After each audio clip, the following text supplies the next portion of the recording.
Halo pecinta movie, selamat datang kembali di channel Gamma. Di video kali ini, saya akan kembali merangkum sebuah alur film.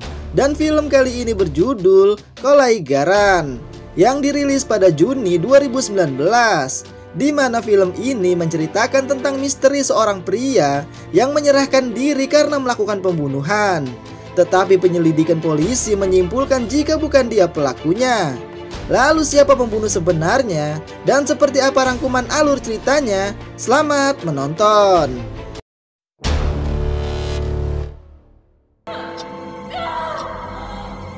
Film ini dimulai dengan kejadian seorang wanita yang dibunuh di dalam rumahnya sendiri.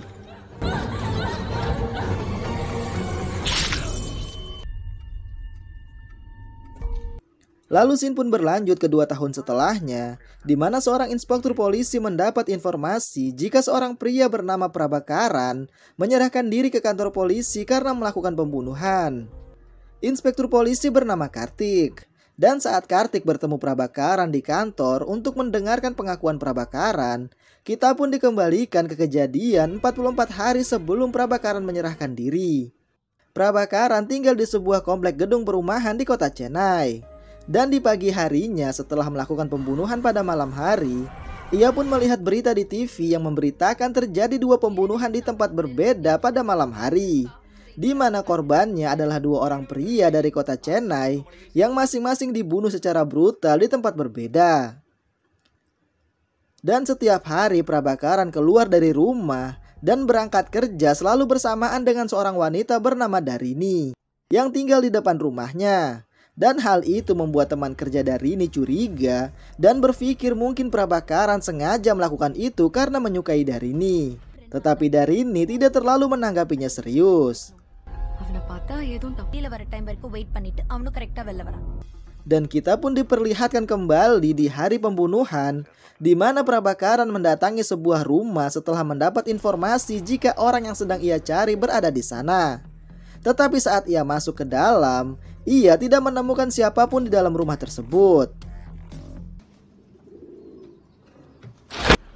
Sedangkan Darini saat pergi ke sebuah supermarket, terlihat ia sedang diikuti oleh seorang pria bernama Vamsi. Namun Darini berhasil melarikan diri dan bersembunyi dari Vamsi lalu pulang ke rumah. Di rumah Darini mengatakan pada ibunya jika ia bertemu Vamsi, dan itu membuat ibunya terkejut. Ternyata Darini dan ibunya mengenal Vamsi. Lalu tiba-tiba ada yang mengetuk pintu rumah mereka. Dan saat ibu Darini membuka pintu, lalu terdengar bantingan pintu yang keras dari rumah Prabakaran.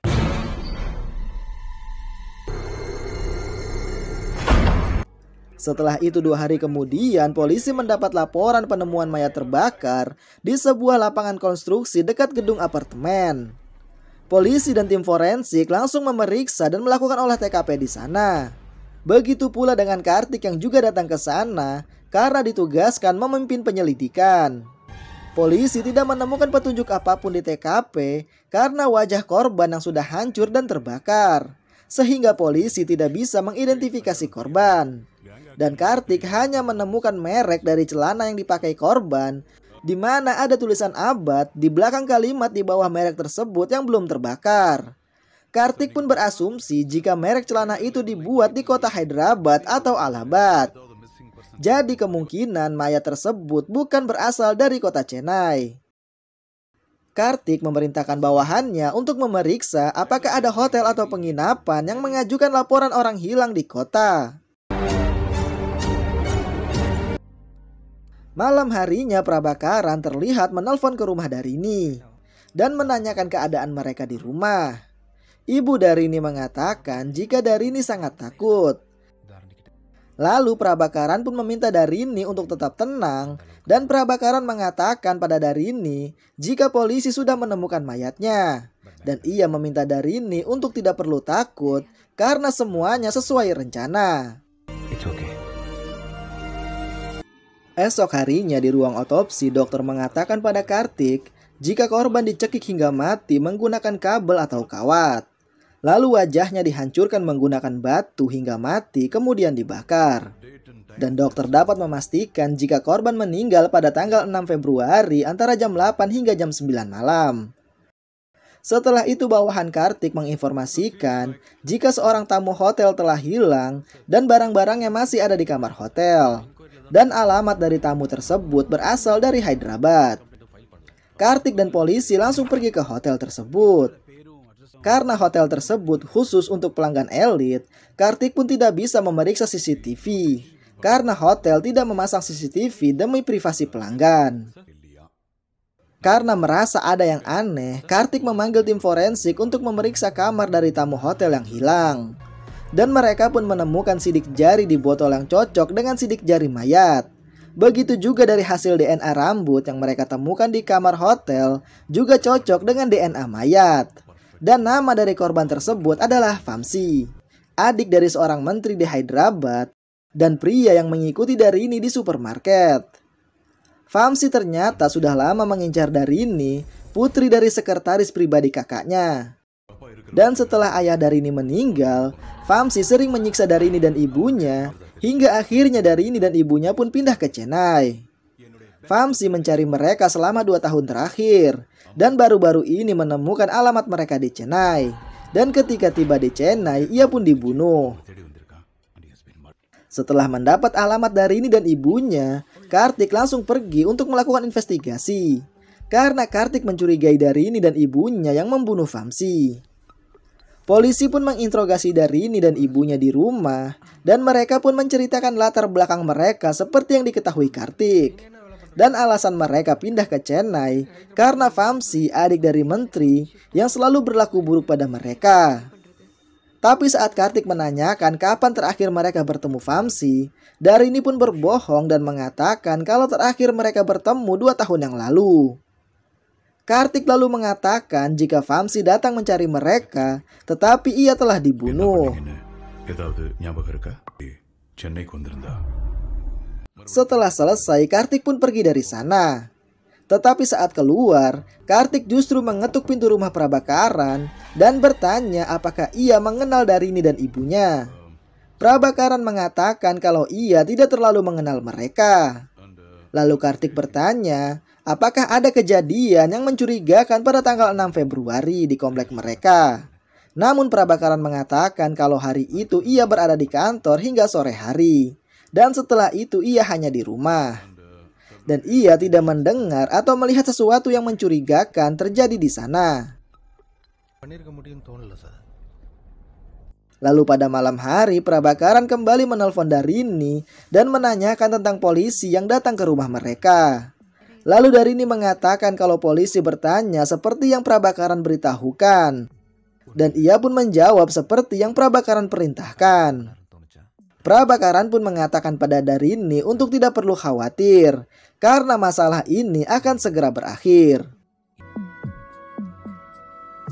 Esok harinya Kartik bersama seniornya mendatangi kembali TKP. Kartik mencurigai jika Darini dan ibunya adalah pelakunya, setelah ia menginterogasi mereka di rumah. Dan pasti ada yang membantu mereka, karena pembunuhan yang terjadi tidak mungkin hanya dilakukan oleh 2 wanita. Tetapi Darini dan ibunya tidak punya keluarga atau saudara di Chennai. Lalu siapa yang membantu mereka? Dan ketika Kartik bertanya tentang Darini pada temannya, Kartik pun mendapatkan informasi jika Prabakaran selalu keluar dari rumah bersamaan dengan Darini. Dan mungkin mereka memiliki hubungan. Esok harinya Kartik dan polisi melakukan pengintaian di depan kompleks rumah Darini dan Prabakaran. Dan terlihat saat Darini keluar bersamaan dengan Prabakaran.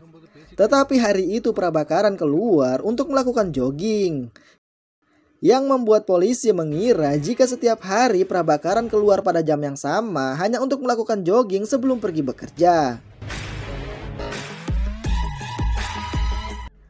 Akan tetapi saat di kantor, Kartik pun terkejut saat memeriksa identitas dari Prabakaran di internet.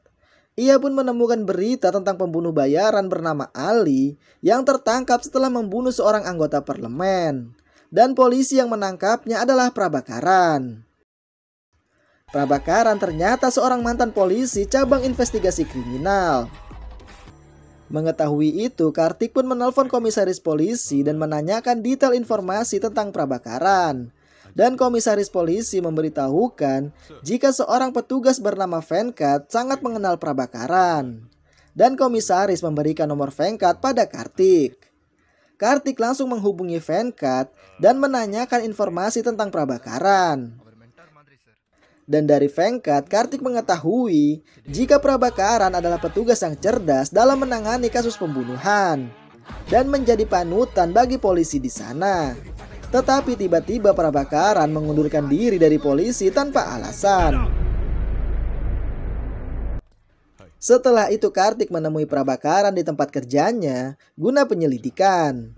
Kartik lalu menceritakan kembali kasus yang sedang ia selidiki dan kecurigaannya mengarah pada Darini dan ibunya. Dan pasti ada orang lain yang membantu mereka. Dan Kartik meminta Prabakaran untuk menghubunginya jika ada yang mencurigakan dari Darini dan ibunya.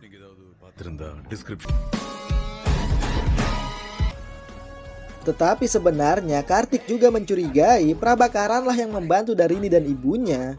Ditambah Prabakaran tertangkap kamera oleh polisi sering mengikuti dan membuntuti Darini. Tetapi polisi masih belum melihat ada kontak langsung antara Darini dan Prabakaran. Namun pendapat senior Kartik justru sebaliknya. Jika Prabakaran memang membantu Darini, lalu buat apa Prabakaran selalu membuntuti Darini? Apalagi Prabakaran adalah mantan petugas investigasi polisi.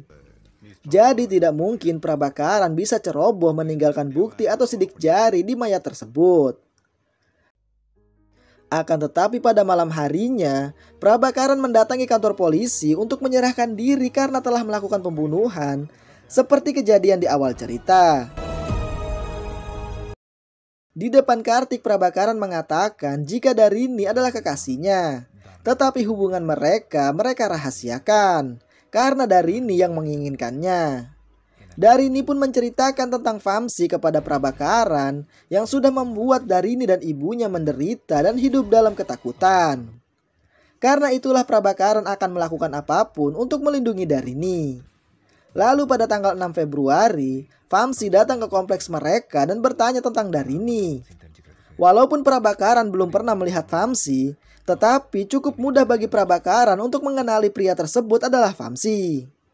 Dan Prabakaran berhasil membuat Vamsi percaya kalau Darini sudah pindah. Lalu Prabakaran memberikan alamat palsu dan mengarahkannya ke sebuah apartemen di dekat TKP pembunuhan. Sebagai mantan petugas investigasi, Prabakaran tahu kalau Vamsi pasti akan mengamati terlebih dahulu dari jauh apakah Darini benar tinggal di sana sebelum ia menemui Darini. Dan benar saja, pada malam hari saat Vamsi sedang mengamati apartemen yang ditunjukkan Prabakaran di sebuah lapangan konstruksi dekat apartemen, Prabakaran diam-diam dari belakang langsung mencekik leher Vamsi dengan kabel hingga mati.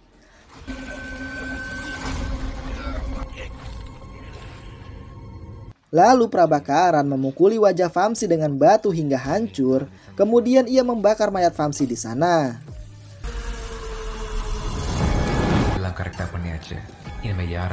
Prabakaran sudah melakukannya dengan sempurna agar tidak ada yang bisa memecahkan kasus tersebut. Dan ia pun tidak memberitahukannya pada Darini.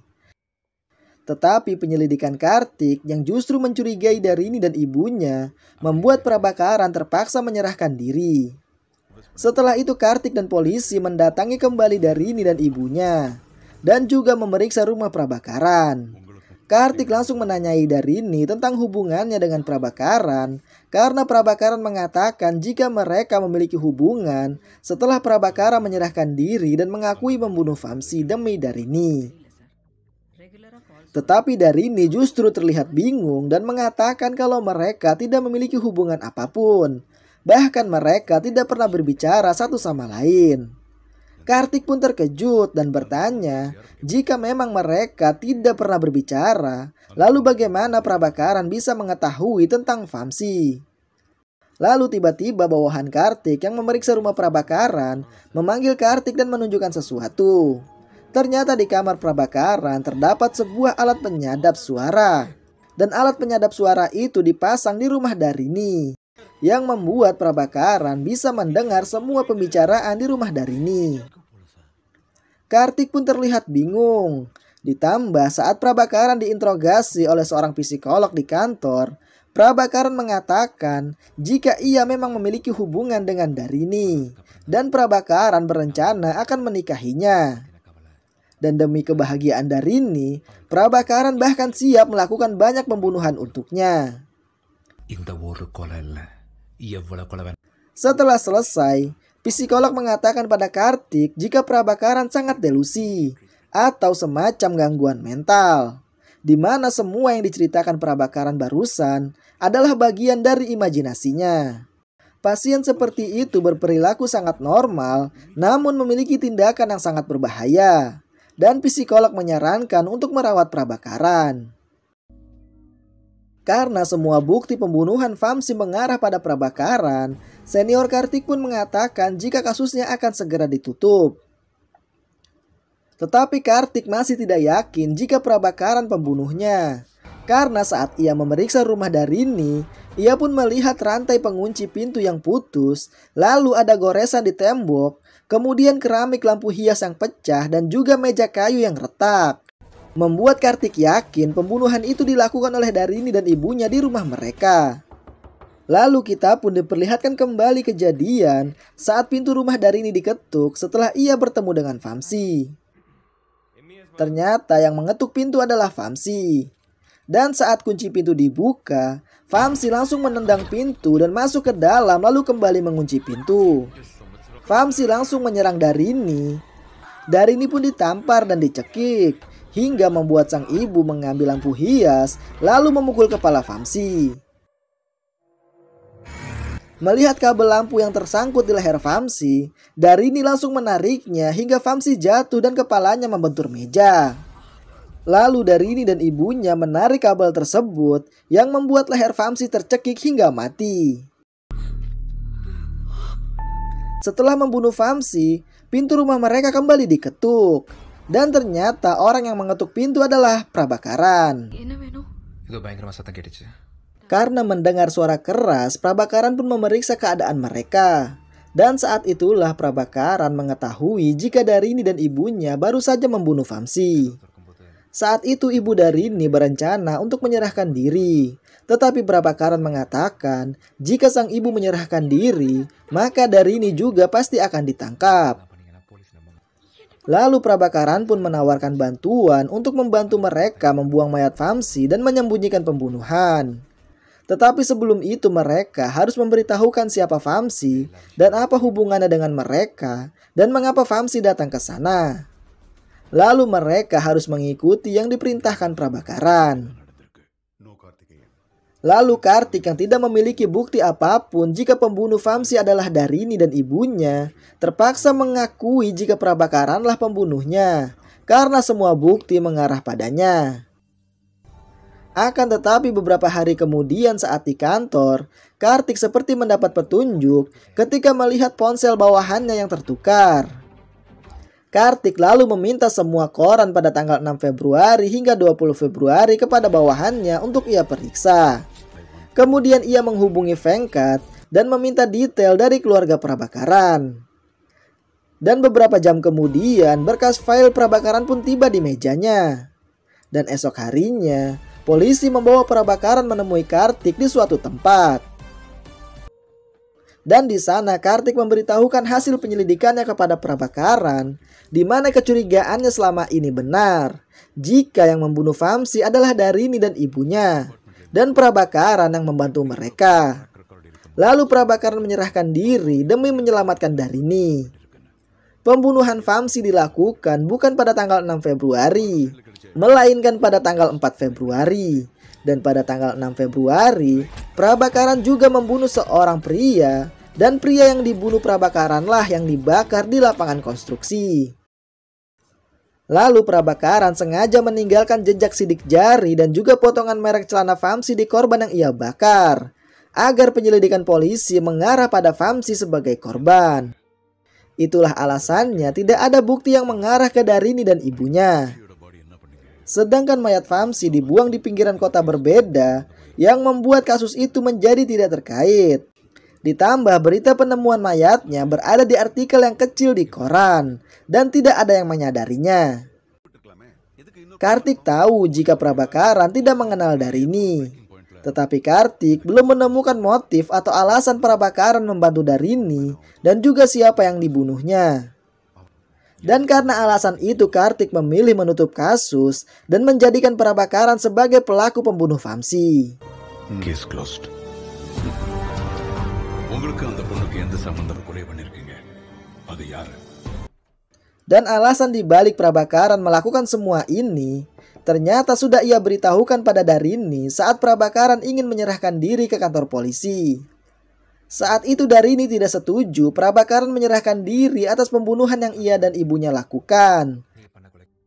Tetapi Prabhakaran mengatakan jika ia menyerahkan diri bukan karena pembunuhan Vamsi, melainkan karena ia juga telah melakukan pembunuhan lain.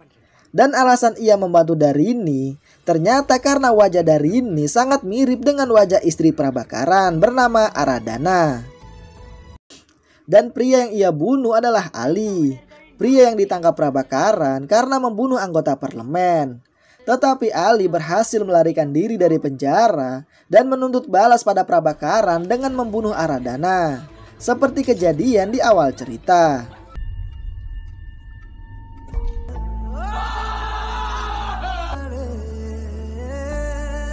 Itulah alasan Prabhakaran mengundurkan diri dari polisi untuk mencari keberadaan Ali.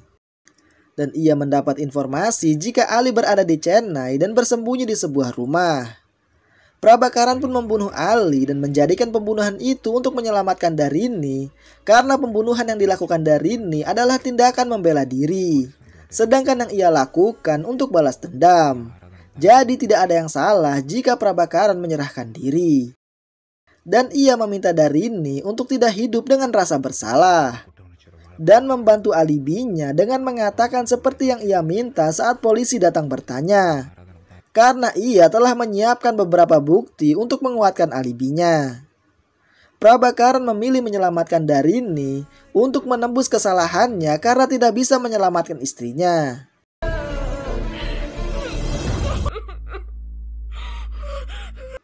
Di akhir film kita pun diperlihatkan saat Kartik memeriksa berkas dari Prabhakaran, di mana ia menemukan foto nikah Prabhakaran dengan istrinya yang sangat mirip dengan Darini, dan juga koran berita pembunuhan Aradhana yang dibunuh oleh Ali. Tetapi Kartik memilih untuk tetap merahasiakan penemuannya tersebut karena di mata hukum Prabhakaran mungkin bersalah. Tetapi atas nama kemanusiaan, Prabhakaran sudah melakukannya dengan benar. Dan film pun selesai.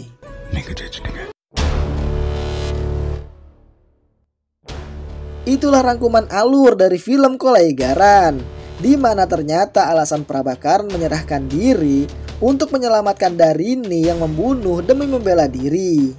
Sekian video kali ini dan nantikan video selanjutnya. Terima kasih sudah menonton dan sampai jumpa.